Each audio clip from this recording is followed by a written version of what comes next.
So I was born in Hackney, so it's great to see the positive change in what the council are doing. Can you tell me a bit more about the Agile Streets project and how it came about? Yeah, firstly, welcome to Hackney. So the Agile Streets project, it's part of our ambition to reach net zero, and it's all about trying to make sure that our residents have the right infrastructure to switch to electric vehicles. Particularly with the Agile Street technology, it's a new type of technology that's available for residents without driveways in terms of parking. And what it does is it sort of reduces the rates, at reduced rates between November to May. So it's a fantastic opportunity where we're able to provide that infrastructure, but also make sure that our residents are obviously saving on sort of the money that they would to charge their vehicles. So how has it been received by local residents? Yes, I think so far it's been very well received. I think our residents want to do their best they can to shift towards electric vehicles, but one of the things that we need to do as a council is make sure that the infrastructure is there for them to make that transition. Hackney has one of the worst pollution levels in London, which is why we're required to publish an air quality action plan by the Mayor of London. We've just committed to the World Health Organisation's targets on particulate matter by 2030. We've just published on our air quality action plan, setting out 47 ways in how we plan to tackle toxic air pollution.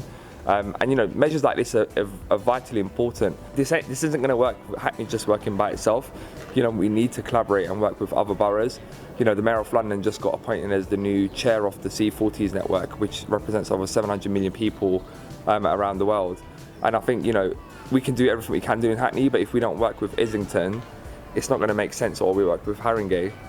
So there's lots of conversations about how we're sharing best practice, sharing data, sharing technology, sharing, you know, like information in terms of how we could best roll out these schemes. So I'm here with Jed, who's been using Connected Curbs infrastructure since it's been installed. Jed, thanks for coming today. And I'd just like to ask you, how long have you been driving an EV, and what led you to make the change? I've been driving an EV for 3 years. We decided to get the car because we want to help the environment and the air quality for our kids and local people. How has it helped you? When we got the car first, there were very, very few charging points locally to where we live. So often I would have to drive and walk back, which took 15-20 minutes to get to the closest point.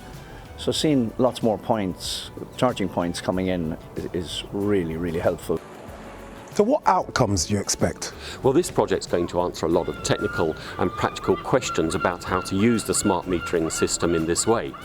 And also it will give us some information about how residents and EV drivers respond to the availability of cheaper rate overnight charging, for example, using the system, using these new charge points.